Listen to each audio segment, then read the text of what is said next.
Hi hello welcome back. ഇന്ന് വന്നിട്ടുള്ളത് വെറും 2 മിനിറ്റിനുള്ളിൽ ബ്രെഡ് വെച്ചിട്ട് ചെയ്തെടുക്കാൻ പറ്റുന്ന നല്ല ഈസി ആയിട്ടുള്ള എന്നാൽ നല്ല ടേസ്റ്റി ആയിട്ടുള്ള ഒരു സ്നാക്സിൻ്റെ റെസിപ്പിയുമായിട്ടാണ്. അപ്പോൾ ഇതെങ്ങനെ റെഡിയാക്കി എടുക്കുന്നത് നോക്കുക. അപ്പോൾ അതിനായിട്ട് ആദ്യം തന്നെ ഒരു പാത്രത്തിലേക്ക് 2-3 കഷ്ണം ബ്രെഡ് ഇതുപോലെ ഒന്ന് പീസാക്കിയിട്ട് എടുത്തു വെച്ചിട്ടുണ്ട്. ചെറിയ ചെറിയ പീസാക്കി എടുത്തു വെച്ചിട്ടുണ്ട്. ഇനി നമുക്ക് വേറൊരു പാത്രത്തിലേക്ക് 2 കോഴിമുട്ട പൊട്ടിച്ച് ഒഴിച്ചു കൊടുക്കാം. ഇനിയിപ്പോൾ ഇതിലേക്ക് ആവശ്യത്തിനുള്ള ഉപ്പ് ചേർത്ത് കൊടുക്കുന്നുണ്ട്. പിന്നെ ജസ്റ്റ് ഒരു കളറ് കിട്ടാൻ വേണ്ടിയിട്ട് കുറച്ച് മഞ്ഞൾപ്പൊടി ചേർത്ത് കൊടുക്കുക. പിന്നെ എരിവിന് വേണ്ടിയിട്ട് കുറച്ച് പെപ്പർ പൗഡറും കൂടെ ചേർത്തിട്ട് നന്നാക്കിയിട്ട് തന്നെ ഒന്ന് മിക്സാക്കി കൊടുക്കുക. നന്നായിട്ട് തന്നെ ഈ ഒരു മുട്ട ഇതൊക്കെ ഒന്ന് യോജിപ്പിച്ചിട്ട് പതപ്പിച്ചെടുക്കണം. അപ്പോൾ ഇതിവിടെ റെഡി ആയിട്ടുണ്ട്. ഇനി ഒരു പാൻ അടുപ്പത്തേക്ക് വെച്ചിട്ട് അതൊന്ന് ചൂടായതിന് ശേഷം അതിലേക്ക് നെയ്യോ ഓയിലോ ഏതെങ്കിലും ഒന്ന് ചേർത്തെടുത്തതിന് ശേഷം ജസ്റ്റ് ഒന്ന് ഒരു സ്പൂൺ മാത്രം മതിയാവും. അതൊന്ന് എല്ലാ ഭാഗത്തേക്കും ആക്കി കൊടുക്കുക. എന്നിട്ട് നമ്മൾ ഇതുവരെ റെഡിയാക്കി വെച്ചിട്ടുള്ള മുട്ട ഇതിലേക്ക് അതിൽ നിന്ന് ഒരു പകുതി ഭാഗം ചേർത്ത് കൊടുക്കുന്നുണ്ട്.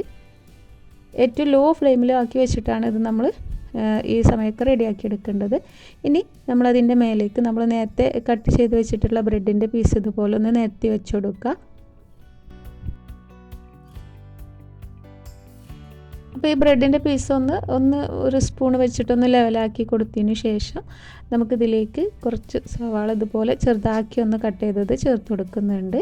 ഒരു 2 ടേബിൾ സ്പൂണോളമൊക്കെ ഉണ്ടാവും. അതൊന്ന് ഇതിൻ്റെ മേലേക്കൊന്ന് നിരത്തി വെച്ച് കൊടുക്കുക. ഇനി ഒരു പിടി മല്ലിയില ചെറുതാക്കി അരിഞ്ഞതും ഇതിന് മേലേക്കൊന്ന് ചേർത്ത് കൊടുക്കുന്നുണ്ട്. പിന്നെ ഇതിലേക്ക് 1 ടീസ്പൂണ് പെപ്പർ പൗഡറും കൂടെ ചേർത്ത് കൊടുക്കുക. ഇനി നമുക്ക് നേരത്തെ ബാക്കി വന്നിട്ടുള്ള മുട്ടയുടെ കൂട്ടും കൂടെ ഇതിൻ്റെ മേലേക്ക് ഇതുപോലെ എല്ലാ ഭാഗത്തേക്കും എത്തുന്ന രീതിയിൽ ഇതുപോലെ ഒന്ന് ഒഴിച്ചു കൊടുക്കുക. ഈ സമയത്തൊക്കെ നമുക്ക് ഒന്നെങ്കിൽ തീ ഓഫ് ചെയ്ത് വെക്കുക, അതല്ലാന്നുണ്ടെങ്കിൽ ഏറ്റവും ലോ ഫ്ലെയിമിലാക്കി വെച്ചാൽ മതി. എന്നിട്ട് ഇതുപോലെ ഒരു ഫോർക്ക് വെച്ചിട്ട് നന്നായിട്ട് തന്നെ ഒന്ന് ഇതുപോലെ ഒന്ന് അമർത്തി കൊടുക്കുക. ബ്രെഡൊക്കെ ആ മുട്ടയുടെ കൂട്ടിലൊന്ന് നന്നായിട്ട് തന്നെ പിടിച്ച് കിട്ടണം. അതിന് വേണ്ടിയിട്ട് ഇതുപോലെ നന്നായിട്ട് തന്നെ ഒന്ന് അമർത്തി കൊടുക്കുക.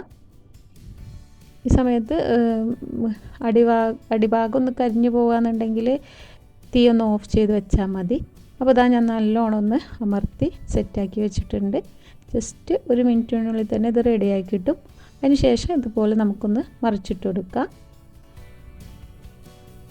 അപ്പോൾ ഏറ്റവും ലോ ഫ്ലെയിമിൽ തന്നെ ആക്കി വെക്കണം. ഇനി ഒരു 10 സെക്കൻഡൊക്കെ ഇതുപോലെ ഒന്ന് ഏറ്റവും ലോ ഫ്ലെയിമിലാക്കി വെച്ചിട്ട് മറുഭാഗവും നമുക്ക് വേവിച്ചെടുത്താൽ മതി. തീ ഒരിക്കലും കൂട്ടി വെക്കരുത്. ഇതുപോലെ തന്നെ ലോ ഫ്ലെയിമിലാക്കി വെച്ചിട്ട് നമുക്കിത് ചെയ്തെടുക്കാം. അപ്പോൾ ദാ ഇതിവിടെ റെഡി ആയിട്ടുണ്ട്. ഇനി നമുക്കിത് ഒരു പ്ലേറ്റിലേക്ക് മാറ്റി കൊടുക്കാം. അപ്പോൾ അതാ നമ്മുടെ സ്നാക്സ് ഇതാ ഇവിടെ റെഡി ആയിട്ടുണ്ട്. ഇനി നമുക്കിതൊന്ന് കട്ട് ചെയ്തെടുക്കാം.